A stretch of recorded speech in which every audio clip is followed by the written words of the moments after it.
तब उसने कहा था दंडान सत्य है। तब उसको महसूस तो हुई अपने कर्म की।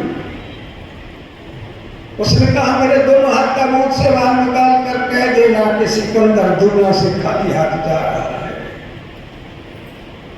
कवि ने लिखा है कि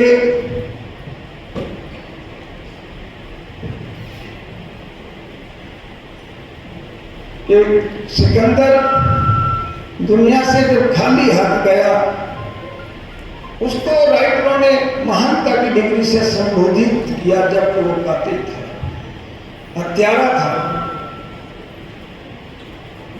उसको महानता की डिग्री से क्यों इतिहास ने संबोधित किया? कि उसने अपने जीवन के एंड पर विश्व को संदेश दे दिया कि जिस धन के पीछे मैं भागा था वो कुछ नहीं मुझे मिला, मैं खाली हाथ जा रहा हूं। इसलिए आप भी धन के पीछे मत भागना। कवि लिखता है मुहैया किस कदर आसबाब मूल के मालिक थे, सिकंदर जब गया दुनिया से दोनों हाथ खाली थे। देखिए हम धन की तरफ कभी नहीं भागे थे। अपना अतीत उठा लो। हम भारत तो पहले सोने की चिड़िया था। 18वीं शताब्दी तक हीरे का सबसे बड़ा स्रोत भारत रहा है। ये तो हम अंग्रेजों ने कंगाल किए थे। हम धन की तरफ कभी सोना पड़ा होता था, हमने मिट्टी पड़ी। ये तो आज होड़ लगी है, भगवान को भूल रहे हैं। हम ध्यान के पीछे भागे थे, धन के पीछे नहीं। आज हम ध्यान छोड़कर धन के पीछे भाग खड़े हैं, अपनी संस्कृति को समाप्त कर रहे हैं। प्रजापिता ब्रह्मा कुमारी ईश्वर विश्वविद्यालय आपको वहीं लाना चाहता है जो आप थे। आप योगी थे, उन्हें योगी बने, क्योंकि संसार की सभी उपलब्धियां योग मार्ग के माध्यम से उपलब्ध होती हैं। भगवान महावीर ने 12 वर्ष तपस्या की, भगवान बुद्ध ने 6 वर्ष तपस्या की। क्राइस्ट भारतवर्ष में 26 वर्ष तपस्या करता रहा और गीता स्टडी करी। जब वो विदेश गया, उसने ज्ञान देना शुरू किया। यहूदियों ने कहा ये कृष्ण की गीता पढ़कर आया, ये क्रिश्चियन है। देखिए भारत से सारे विश्व में संदेश गया है। भारत ही अध्यात्म का गुरु था, परंतु आज हम अपने विश्व गुरु का खिताब भूल चुके हैं।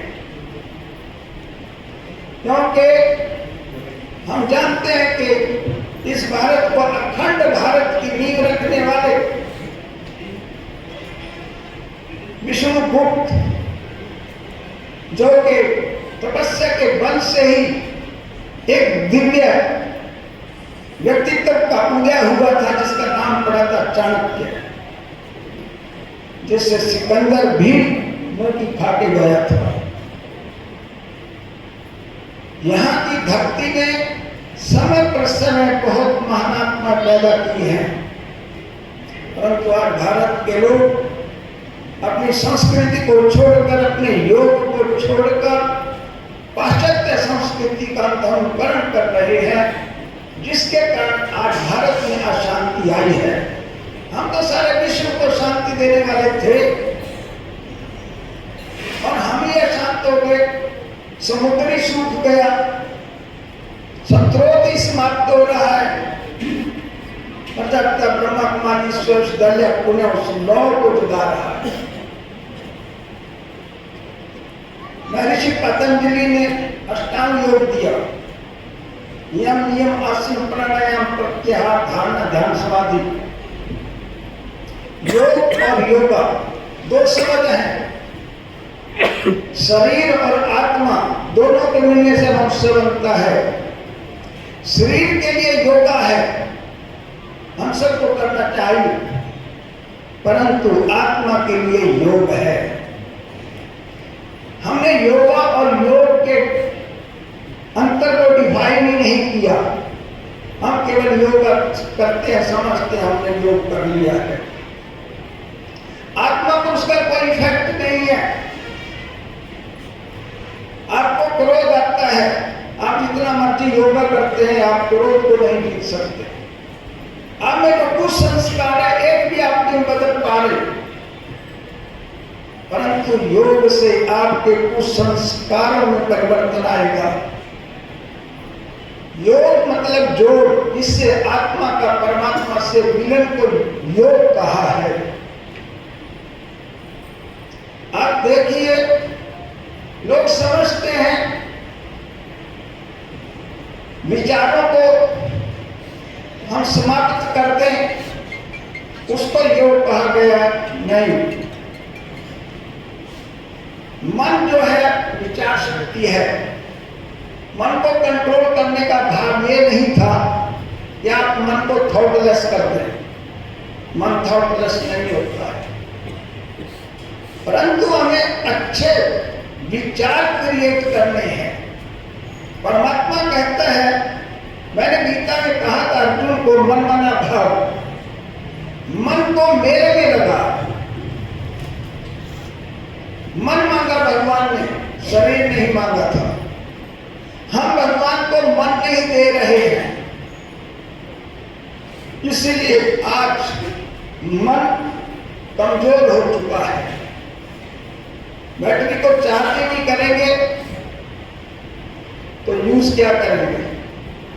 मन को भी चार्ज करना पड़ता है परमात्मा से।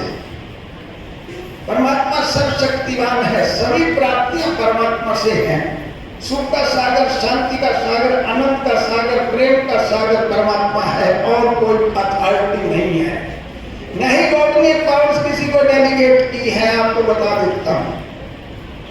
इसीलिए गीता में लिखा है, अर्जुन भूतों को भजने वाले भूतों को प्राप्त होंगे, पितरों को भजने वाले पितरों को प्राप्त होंगे, देवों को भजने वाले देवों को प्राप्त होंगे, मुझे भजने वाले मुझे प्राप्त होंगे। हमें परमात्मा को समझना था। हमने आज तक जो सबसे बड़ी गलती कर रहे हैं, हम परमात्मा को छोड़ चुके हैं।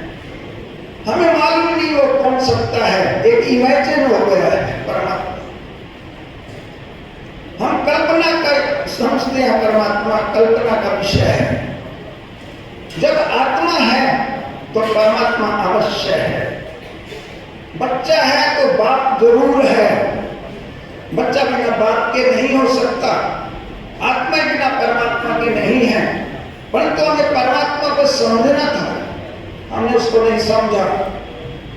हमने सब कुछ जान लिया, परंतु जो जानना था उसको छोड़ दिया। जहां स्रोत है, जहां से हमें सुख शांति हासिल होनी थी, उसको मिस कर रखा है। आज हमारा योग परमात्मा से नहीं है, इसीलिए अशांति फैल रही है। प्रजापिता ब्रह्मा कुमारी ईश्वर विश्वविद्यालय आपको परमात्मा से जोड़ना चाहता है।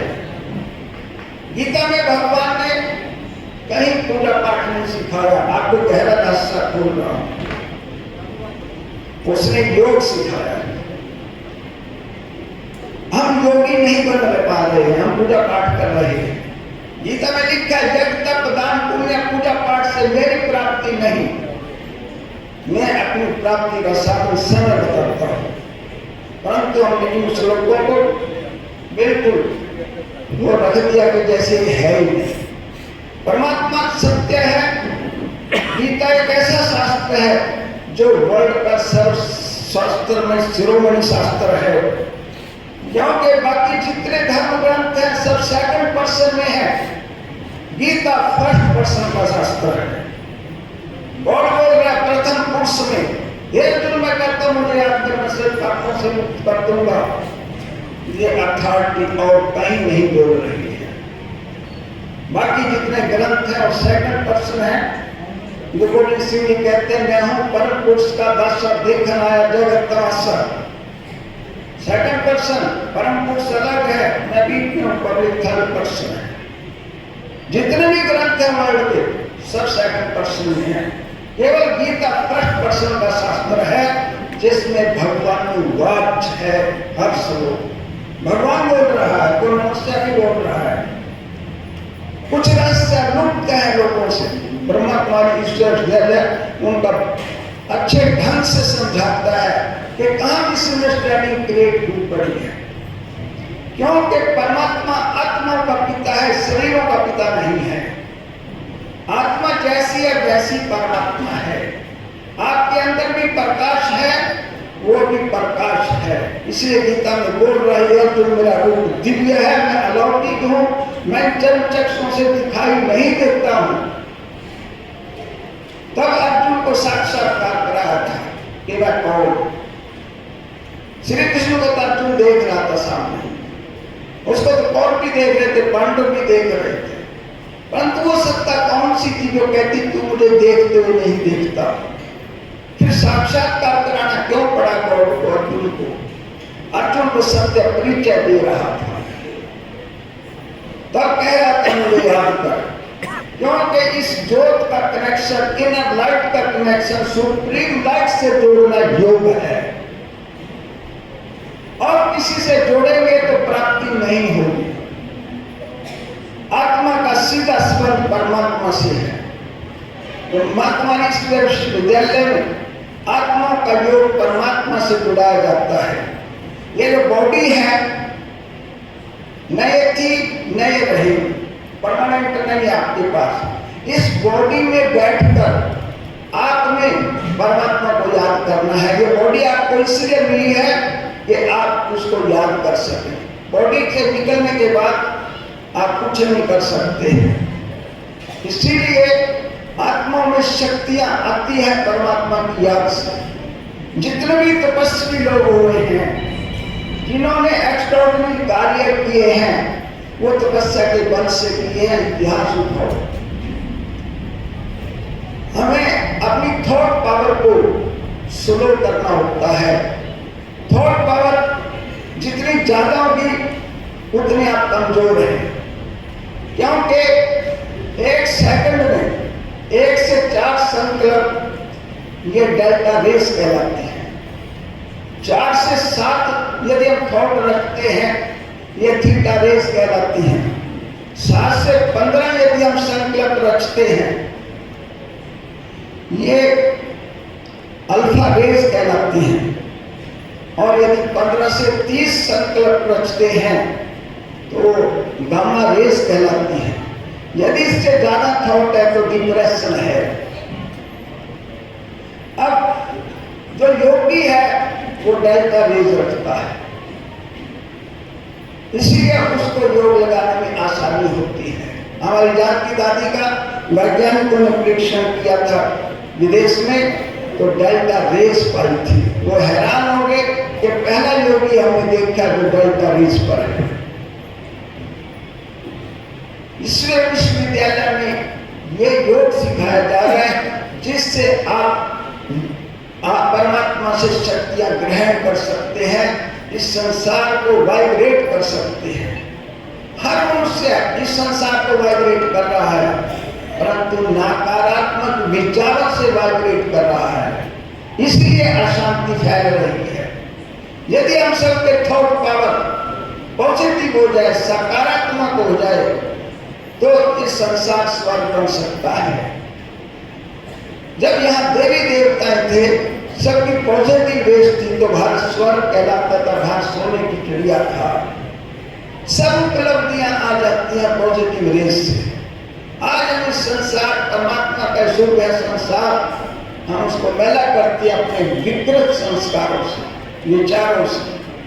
परमात्मा आगे टेक्निक दे रहा है कि बच्चे इस संसार को एक स्वर्ग बनाना है तो आपको सकारात्मक चिंतन करना होगा। परमात्मा मन को थॉटलेस करने की जरूरत नहीं है, मन को पॉजिटिव थॉट देने की जरूरत है।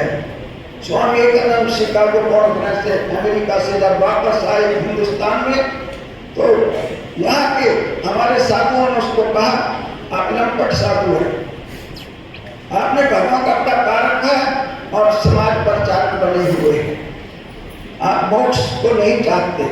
वो कहते मैं मोक्ष में बैठ के क्या करूंगा, वहां तो व्यर्थ हो जाऊंगा। मैं यहाँ समाज का भला करूं, मैं लोगों को कुछ दूं। यदि मैं थॉटलेस होकर बैठ जाऊंगा, समाज को क्या दे पाऊंगा।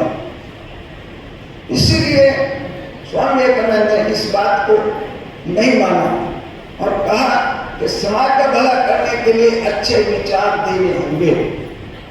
गांधी जी को थॉट मैं देश आजाद कराऊं, यदि वह थॉटलेस हो जाता तो देश आजाद हो जाता नहीं। अच्छे विचार होने चाहिए, थॉटलेस होने की आवश्यकता नहीं है।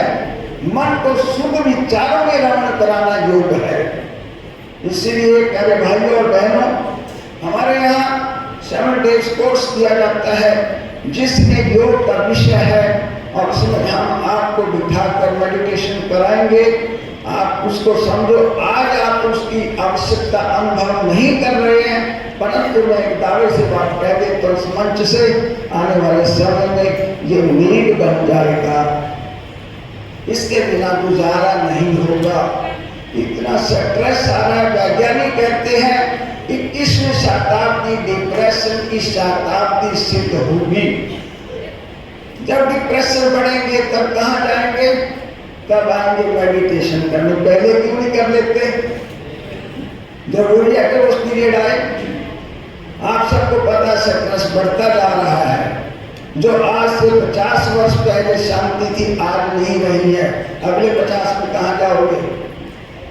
इसलिए हमें योग की विधि को, टेक्निक को सीखना है और फिर आप अपने जीवन में परिवर्तन ला सकते हैं। ओम शांति। बहुत बहुत धन्यवाद। आपने भ्राता जी अपने इन सुविचारों से हमारे आदरणीय चौधरी भजनलाल जी, भूतपूर्व मुख्यमंत्री हरियाणा, श्री फूलचंद मुलाना, भूतपूर्व शिक्षा मंत्री हरियाणा, चौधरी वेदपाल जी, डिप्टी स्पीकर हरियाणा, चौधरी देशराज जी, भूतपूर्व शिक्षा मंत्री हरियाणा, कंवर रामपाल जी जो कि अनेक बार कैबिनेट रैंक में मंत्री पद पर रहे, और करनाल की सभी जानी मानी हस्तियों को, गणमान्य व्यक्तियों को हजारों की संख्या में आपने माउंट आबू ले जाकर के राजयोग शिविर का अनुभव करवाया, जो आपकी हमने अभी इतनी शक्तिशाली वाणी का हमने अभी श्रवण पान किया। और हाल ही में 15 दिन पहले हमारे माउंट आबू में ग्लोबल समिट हुआ, जिसमें आप उत्तराखंड के माननीय मुख्यमंत्री श्री पुष्कर सिंह धामी जी, उत्तराखंड सरकार तथा श्री महेंद्र भट्ट जी, बीजेपी अध्यक्ष उत्तराखंड, भूतपूर्व मुख्यमंत्री श्री तीरथ सिंह रावत जी और कैबिनेट मिनिस्टर श्री धन सिंह रावत जी, उत्तराखंड सरकार को भी आप इस पावन धरा पर विजिट करा चुके हैं। और हम सबका बड़ा सौभाग्य है, आज या कल तक हमारे कैबिनेट मिनिस्टर श्री धन सिंह रावत भाई साहब हमारे यहाँ असम भी पधारने वाले हैं। उन्होंने स्वयं इच्छा जाहिर की कि ऐसी पवित्र धरती असम जहाँ से आप आए, मैं उसके दर्शन जरूर करूँगा। उनकी खुद की निजी विचार था ये, तो आप सबको हम इन्फॉर्म करेंगे, तो आप जरूर पहुँचिएगा। गढ़वाल क्षेत्र के आपने बद्रीनाथ, केदारनाथ और गंगोत्री, यमुनोत्री को कवर किया। उसके साथ साथ हरियाणा के आपने कैथल, पानीपत, घरौंडा, नीलोखेड़ी, निरसिंह, संतनगर, करनाल, राजौंद, राहड़ा, सालवन और गीता कॉलोनी असम में ये मेडिटेशन सेवा केंद्र खोल करके हजारों परिवारों को आपने तनाव मुक्त किया, हजारों भाई बहनों को आपने राहत दी। जोरदार ध्वनि से हम आपका बहुत बहुत दिल से धन्यवाद करते हैं। और अब हमारे कार्यक्रम का मुख्य पार्ट जो हमारे माननीय नवनिर्वाचित विधायक महोदय, आपके लिए हम चंद शब्दों में कहना चाहेंगे कि अपना अपना विवेक होता है, अपना अपना विवेक होता है, नहीं काबिल हर एक होता है। यूं तो जमाने में अनेक रहनुमा हैं, पर श्री योगेंद्र राणा भाई जी, आपके जैसा विधायक लाखों में एक होता है, आपके जैसा विधायक लाखों में एक होता है। असम का विकास आपके साथ। मैं आपको आमंत्रित करती हूँ कि आप आकर के आज की इस सभा को संबोधित करेंगे। श्री योगेंद्र प्रताप असन विधायक महोदय। ओम शांति। आज इस ब्रह्म कुमारी ईश्वरीय महाविद्यालय में उपस्थित और एक जो विशेष शिविर जो लगा है तनाव मुक्ति एवं मेडिटेशन,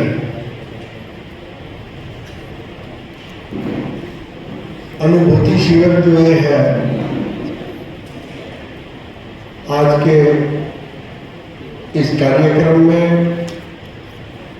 प्रोफेसर ईवी गिरीश जी भाई जो मुंबई से विशेष रूप से यहाँ पधारे हैं।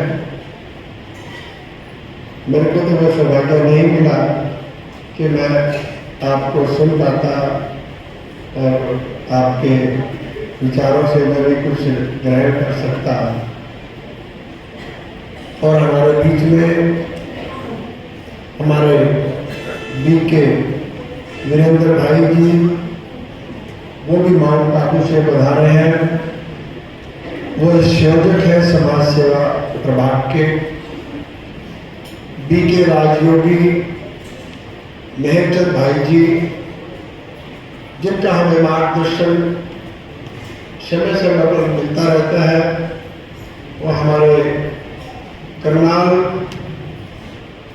एवं ब्रह्म कुमारी प्रभारी है उत्तराखंड के श्रीमान राधे श्याम जी गर्ग जो एमडी है सोनालिका पेंट्स के और कोटिंग के। वैसे तो इनका कारोबार ये आजकल रहते चंडीगढ़ में है, लेकिन सबसे खुशी की बात यह है, हम सब के लिए गर्व की बात यह है कि वो हमारे यहीं असंध के राधा गांव के रहने वाले हैं। और हम सब के लिए एक बड़े प्रेरणा की बात है कि इन्होंने जिस प्रकार से चंडीगढ़ में जाकर अपना नाम कमाया है, इतना बड़ा कारोबार किया है, हम सब इनको इसके लिए बहुत बहुत शुभकामनाएं बधाई देते हैं। हमारे श्रीमान रमेश बत्रा जी जो डायरेक्टर हैं जीवन चांदना महिला महाविद्यालय के, वो भी मंच पर विराजमान है।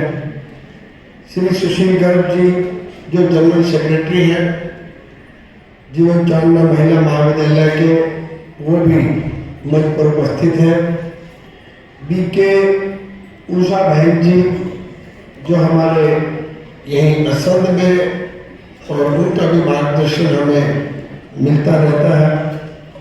बीके सरिता बहन जी, बीके नीलम बहन जी और हमारे शहर के सभी गणमान्य भाई, समाज सेवी, पत्रकार में छायाकार बंधु, असंध क्षेत्र से सभी गीता पाठशालाओं से आई हुई माताएं और बहनें और भाई, और असंध सेवा केंद्र में रहने वाले सभी भाई बहनें, सबसे पहले तो मैं आप सबका अभिनंदन करता हूँ, स्वागत करता हूँ और मैं आभार व्यक्त करता हूँ बहन जी का विशेष रूप से, जो मुझे यहाँ बुलाकर जो इतना मान और सम्मान दिया, और आप सब प्रबुद्ध जनों के जो मुझे दर्शन करने का मौका मिला, जो आशीर्वाद प्राप्त करने का मुझे मौका मिला, मैं उसके लिए आपका बहुत बहुत आभार व्यक्त करता हूँ। बहुत बहुत धन्यवाद।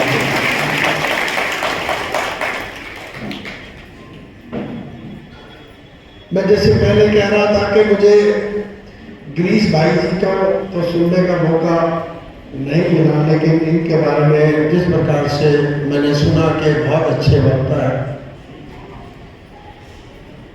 और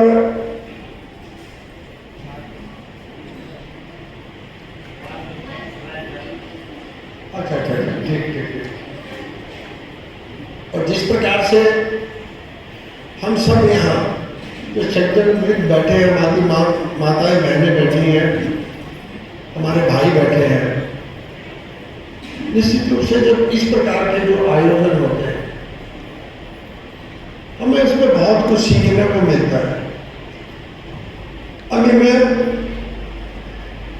हमारे भाई मेहरचंद जी से सुन रहा था कि किस प्रकार से आत्मा और जो परमात्मा है, आत्मा और शरीर क्या क्या संबंध है।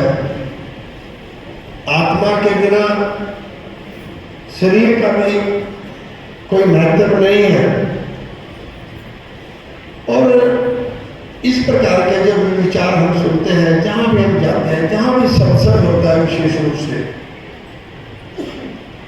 और उस सत्संग में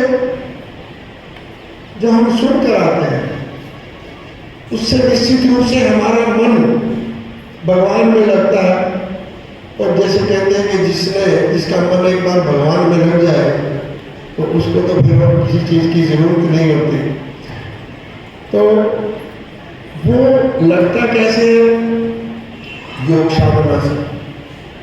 अभी भाई साहब बता रहे थे, निश्चित रूप से जिस व्यक्ति ने अपने मन को काबू पा लिया उसको जीवन में आगे बढ़ने से कोई नहीं रोक सकता, क्योंकि मन इतना चंचल है, हर समय विचलित रहता है। हम बैठे यहाँ हैं, इस सभागार में बैठे हुए हैं, कई मेरे भाई बैठे हैं, किसी को चिंता होगी मुझे तो जाके जीरी कटवानी है, किसी को चिंता होगी कि मेरे को तो जाके कहीं मंडी में और दुकान पे कोई काम है, वकील साहब को चिंता होगी कोर्ट में केस लगा हुआ है, हमारे छात्रा जी को चिंता होगी कभी दुकान पे हाथ तो नहीं चला रहा। लेकिन जो व्यक्ति विशेष रूप से मन को काबू कर लेता है, मन को अपने शरीर पर हावी नहीं होने देता, अपनी इच्छाओं में हावी नहीं होने देता, और निश्चित रूप से मन जिसका काबू में है वो अपने आप में परमात्मा के भाव नजदीक पहुंच जाता है। और डर कहना हमें डर होता है भाई, जिसके मन में डर है तो निश्चित रूप से वो तरक्की नहीं कर सकता। डर निकलेगा कैसे? डर निकलेगा वैसे नाइट जब की तो डर निकल के अंधेरा होता तो बंदा सोचता है कि पता नहीं क्या होगा क्या नहीं होगा। हमें अपने मन को हमेशा पॉजिटिव सोच हमारी हमेशा पॉजिटिव होनी चाहिए। और सबसे बड़ी बात है कि हमें अपने लिए समय जरूर निकालना चाहिए।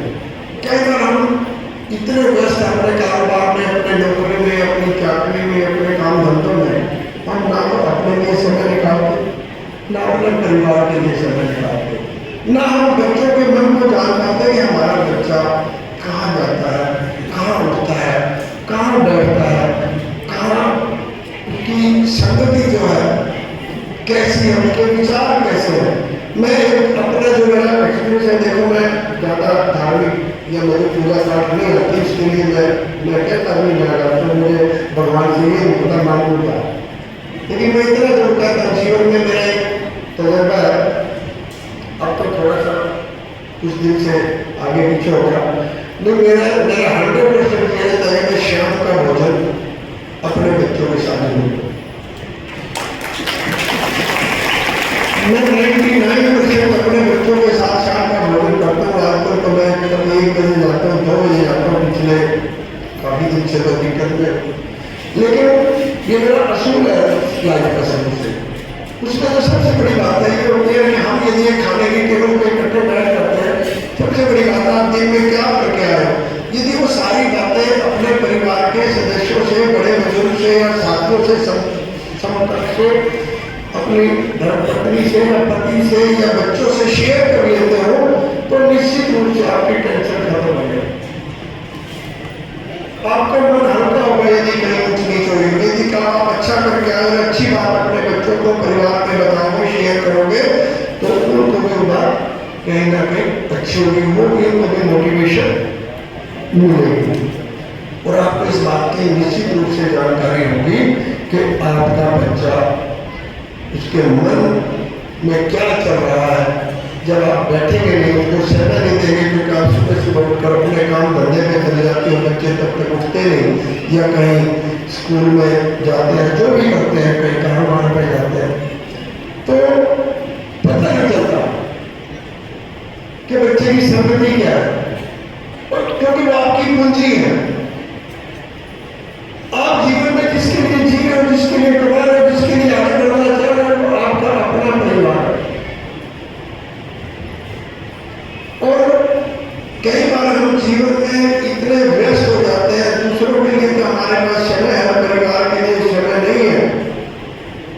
तो हमें वहाँ, मेरा केवल इतना ही कहना कि वहाँ जस्टिस करने की जरूरत है, हमें न्याय करने की जरूरत है, हमें उनके लिए समय निकालने की जरूरत है। हमें अपने परिवार, अपने बच्चों के मन में क्या चल रहा है, उनके मन की भाव जानने की जरूरत है। और क्योंकि हम ये जानेंगे, तो मैं एक बात और कहता हूँ, मैं अपने बच्चों के बाद बीच में भी बैठ के बात करता हूँ। मेरे से अच्छा दोस्त मेरे बच्चों का कोई नहीं हो सकता। मेरे से अच्छा मेरी पत्नी के लिए सलाहकार कोई नहीं हो सकता। मेरे बच्चों के लिए मेरे से अच्छा सलाहकार, अच्छे रास्ते से कोई नहीं हो सकता। एक भाई जो अपने भाई को सलाह दे सकता है, वो दूसरा नहीं दे सकता। दूसरी कैटेगरी, थर्ड बहुत आ जाती है। जो गलती मैंने जीवन में की, मैं नहीं चाहूँगा कि मेरा बच्चा वो गलती करे, मैं नहीं चाहूँगा मेरी बेटी गलती करे, मैं नहीं चाहूँगा कि मेरी बहन गलती करे। हर व्यक्ति ये चाहता है कि मैं अपने परिवार के सदस्यों को, जो मेरी अग्रणी पीढ़ी है, मैं उस चीज के लिए उसको प्रेरित करूं जो उसके जीवन में अच्छा होने वाला है। मैं उसके लिए उसको रोकूं जो उसके लिए आगे चलकर कहीं ना कहीं उसके मार्ग में कोई दिक्कत पैदा करे। तो मेरा जीवन में आप लोगों से, क्योंकि आप सारे जो उतरे सामने जो बैठे हैं, ये बहुत बड़े लगता है। मैं इन के मुकाबले कुछ भी नहीं हूँ, ना मुझे बोलना आता, ना मुझे इतनी जानकारी है। और मेरे से अच्छे बोलने वाले भी और वक्ता भी और जानवर भी आप सामने बैठे हो। तो मैं तो केवल इतना ही जरूर कहूँगा कि अपने बच्चों के लिए समय निकालें, उनको प्यार करें और हमेशा जीवन में पॉजिटिव सोचें। कभी नेगेटिविटी अपने मन में भी ना लें। ये सोचे ना कभी किसी ने किसी के लिए क्या कर दिया। कई बार हम बिना बात की बातों के चक्कर में घूमते रहते हैं, उसने ये कर दिया तो मैं ये करूँगा, उसने ये कर दिया तो मैं ये करूँगा। हमेशा यदि पॉजिटिव सोचेंगे तो निश्चित रूप से आगे